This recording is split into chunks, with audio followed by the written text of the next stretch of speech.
Bonjour! Alors aujourd'hui, on va commencer les miroirs qui sont convexes. Donc, premièrement, quand on parlait dans les derniers cours des miroirs qui étaient concaves, donc concave, c'est comme le creux du miroir. Là, on va parler de l'autre côté, le côté qui est bombé, si on veut, du miroir, donc le miroir qui est convexe, ou encore on va appeler ça des fois un miroir divergent, parce que les rayons vont diverger, vont s'éloigner les uns des autres quand ils vont réfléchir sur notre surface, tandis que dans notre miroir concave, les rayons sont amenés à converger vers le foyer, donc à venir se rejoindre vers notre foyer.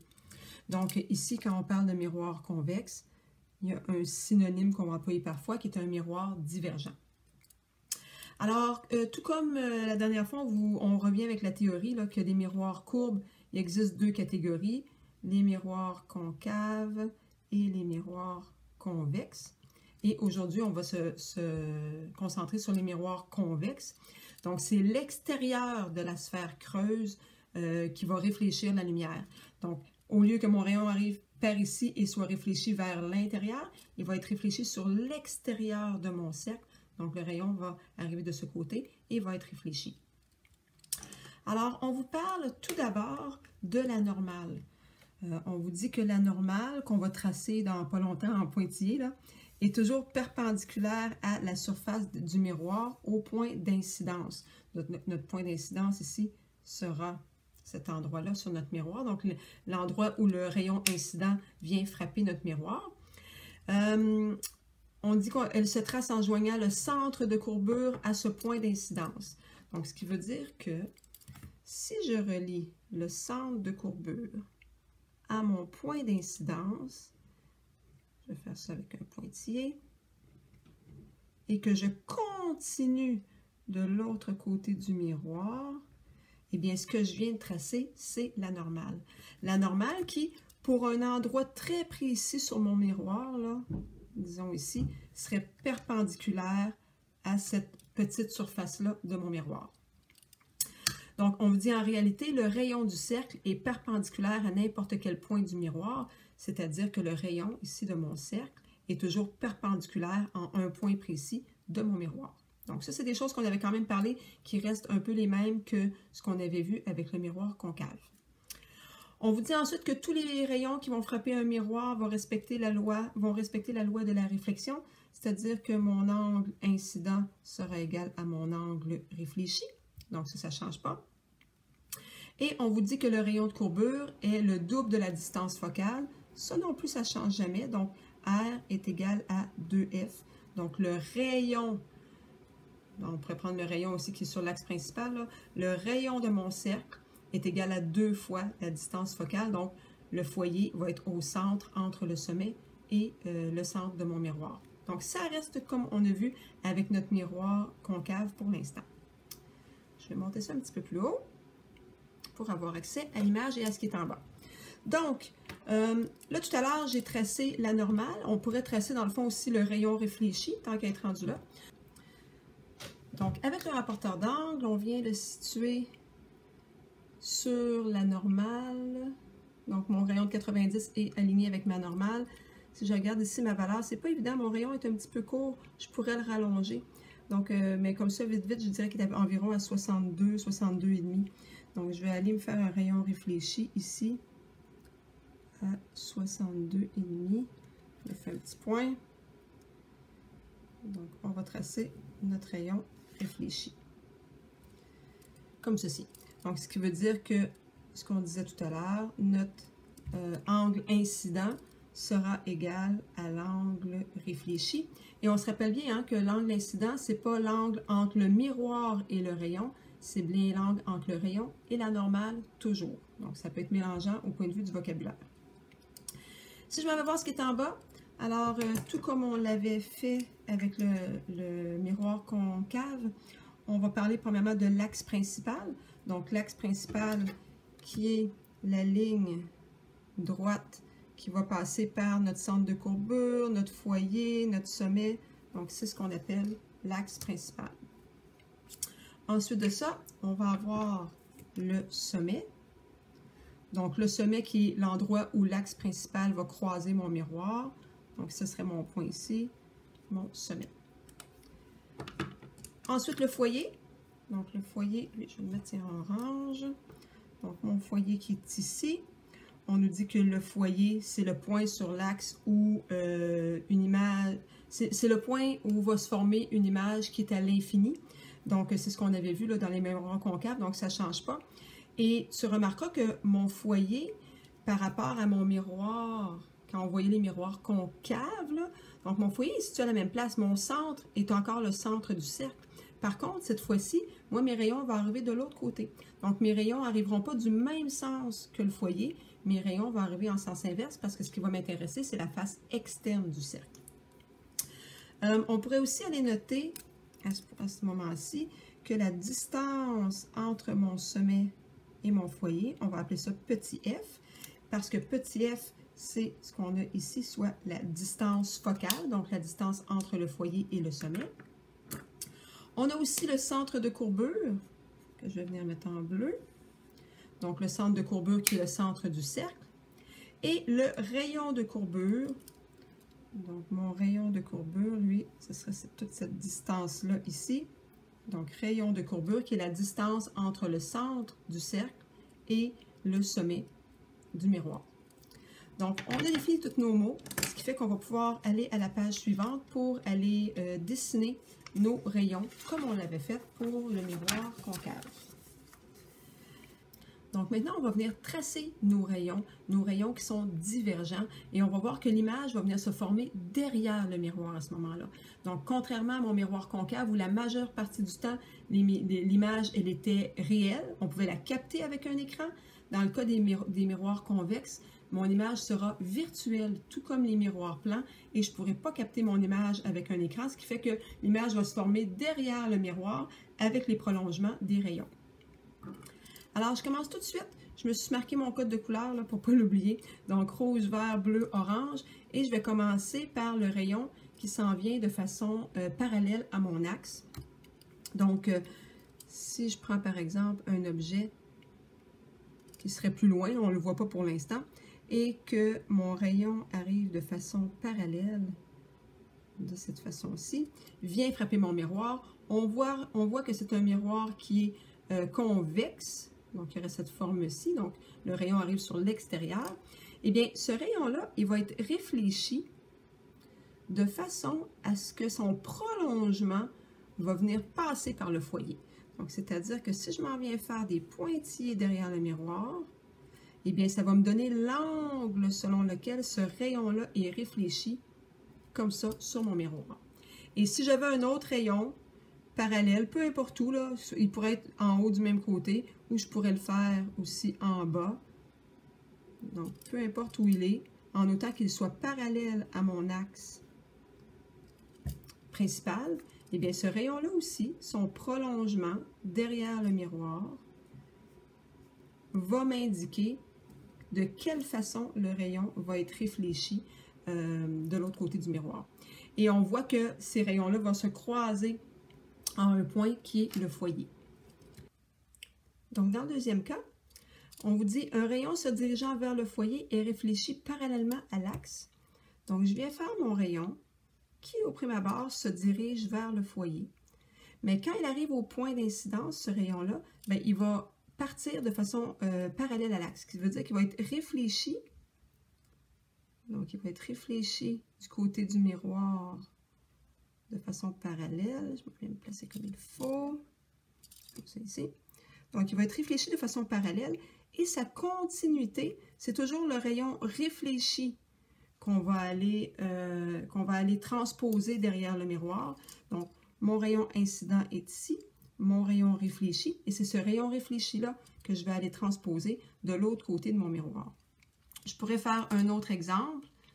Donc, si je vais en faire un qui est en dessous, donc un rayon qui se dirigerait vers le foyer, à son point d'incidence, serait réfléchi de façon parallèle au miroir, comme ceci, ce qui fait que le prolongement du rayon réfléchi serait aussi de façon parallèle, comme ceci. Je m'en vais voir ensuite mon rayon qui va passer par le centre de courbure. Donc, un rayon se dirigeant vers le centre de courbure est réfléchi sur lui-même. Donc, tout comme on avait vu dans nos miroirs concaves. Donc, je me dirige comme ça ici. Je fais le prolongement vers le centre de courbure et il est réfléchi sur lui-même, donc il repart dans ce sens-là. Je pourrais même, si je veux, en faire un directement sur l'axe. Hein, il s'en va vers mon centre de courbure, les pointillés de l'autre côté, il est réfléchi sur lui-même, donc ça aussi c'est possible. Ou encore, il peut venir d'en bas, donc il se dirige vers le centre de courbure et il est réfléchi sur lui-même. Finalement, le dernier cas, donc la réflexion d'un rayon qui passe par le sommet est réfléchie avec le même angle. Donc ce qu'on nous dit, si j'ai un rayon qui se dirige vers le centre vers le sommet, excusez-moi, pas vers le centre, mais vers le sommet. Alors à ce moment-ci, j'ai besoin de mon rapporteur d'angle pour mesurer cet angle-là. Je vais me rallonger un petit peu ma ligne, que ce soit plus précis. Donc, comme ceci. Alors, j'ai un angle de 65. Donc, ça veut dire qu'il va être réfléchi aussi avec un angle de 65. Comme ceci. Eh bien, ces deux rayons que je viens de faire, leurs rayons qui sont rayons, je veux dire, qui vont être derrière le miroir, son prolongement, c'est le mot que je cherchais, sera le prolongement aussi du rayon réfléchi, comme ça ici. Donc, c'est tout le temps ton rayon réfléchi que tu projettes derrière. Le rayon réfléchi, qui est le même finalement ici parce qu'il passe un par-dessus l'autre, qui est reproduit derrière. Le rayon réfléchi qui s'en va ici, qui est reproduit derrière. Le rayon réfléchi qui est reproduit derrière mon miroir. À chaque fois, c'est toujours le rayon réfléchi qu'on va continuer vers l'arrière. Donc, si on vient mettre en application ce qu'on a vu ici, on pourrait tout de suite essayer d'aller en faire un ou deux ensemble. Donc, la première situation, c'est l'objet qui est situé à l'infini. Donc, on se fait encore, comme la dernière fois, un soleil. Hein, c'est un objet qui est situé par rapport à nous, vraiment à l'infini. Et je vais aller tracer, premièrement, mes rayons qui vont être parallèles, parce qu'on sait que la lumière du soleil nous arrive, il est tellement loin le soleil que ces rayons-là nous arrivent de façon parallèle. Donc, le rayon qui s'en vient de façon parallèle va se diriger vers le foyer, comme ceci. Et à ce moment-là, son angle réfléchi sera le prolongement de cette droite qui passe par le foyer. Donc, je peux venir faire mes flèches de cette façon-là, ici. Même chose si je faisais un autre rayon qui viendrait du soleil, qui va passer par le foyer et va être réfléchi comme ceci. Alors, cette image-là, le cas où l'image est située à l'infini, c'est un cas spécial, encore là, et on va dire que l'image sera directement à ce moment-là au foyer. Donc, l'image serait ici. C'est une image qui serait virtuelle parce qu'elle est derrière le miroir. C'est une image qui serait donc droite, parce que quand l'image est virtuelle, elle est toujours droite. Elle serait minuscule, donc sa hauteur, on va dire que c'est vraiment tout petit, donc minuscule. Et la distance de l'image, donc DI, bien à ce moment-là, elle serait au foyer.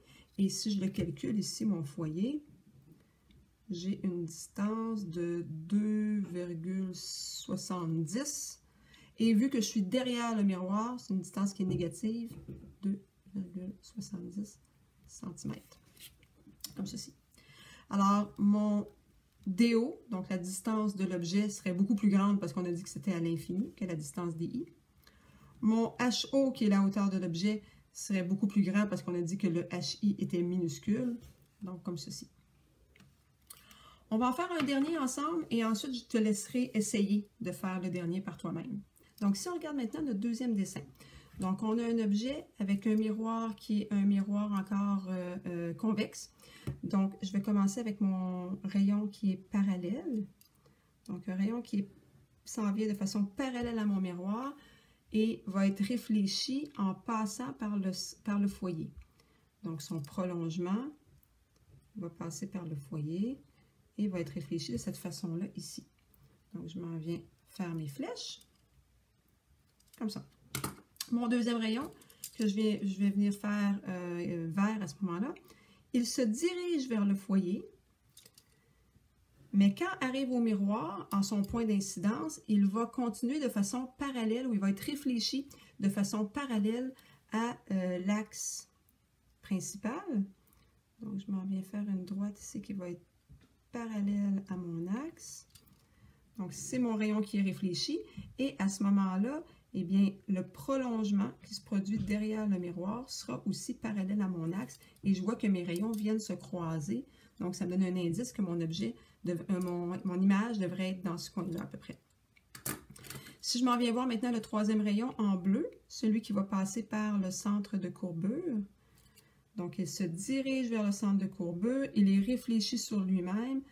Donc, si je fais son prolongement de ce rayon réfléchi-là, il se rend jusqu'au centre de courbure. Donc, mon rayon se dirigeait vers mon miroir. Il est ensuite réfléchi. Et je vois que ça se croise au même endroit pour mes trois rayons. Je vois que j'ai oublié de faire ma petite flèche en vert ici. Je viens l'ajouter. Et je pourrais m'arrêter là, mais juste pour vous montrer, je vous fais le dernier rayon, celui qui passe par le sommet. Donc, je m'en viens passer par le sommet comme ça ici. Je vais juste tout de suite faire un petit prolongement pour être capable de prendre ma mesure parce que j'ai besoin de mon rapporteur d'angle pour celui-là. Donc, je m'en viens mesurer mon angle entre le miroir et le rayon incident qui me donne un angle de 52. Donc, un angle de 52 degrés. Et je vais pouvoir aller faire mon rayon réfléchi ainsi que son prolongement. Alors, mon rayon réfléchi comme ceci et son prolongement passe bien par l'intersection de mes autres rayons. Donc, je suis capable d'aller dessiner mon image à l'intersection de mes 4 rayons. Si tu en as 3 rayons, c'est correct. Mais mon image est ici. Alors, pour ce dessin-là, donc si je m'en vais compléter les informations sur le côté, alors premièrement, mon DI, donc la distance avec mon image. Ici, moi, si je la mesure, ça me donne 1,46 environ. Puis c'est négatif parce que mon image, elle est de l'autre côté du miroir, donc moins 1, je pourrais dire 46, 47 même, 1,47 cm. Ensuite, le HI, donc la hauteur de l'image, ça me donne 1,10 cm. L'image, elle est droite, donc je vais mettre un petit plus pour dire que c'est positif. Alors, c'est une image qui est virtuelle parce qu'elle est derrière le miroir, elle est dessinée avec des pointillés et c'est une image qui est droite. Alors, tu pourrais essayer de faire le dernier cas ici. Donc, n'oublie pas ce qui est le plus difficile, puis ça m'arrive moi aussi de me tromper, c'est que c'est toujours le rayon réfléchi que tu dois faire le prolongement. Donc, essaie de faire ce dessin-là ici, de compléter les valeurs et en classe, on va le corriger ensemble. À bientôt!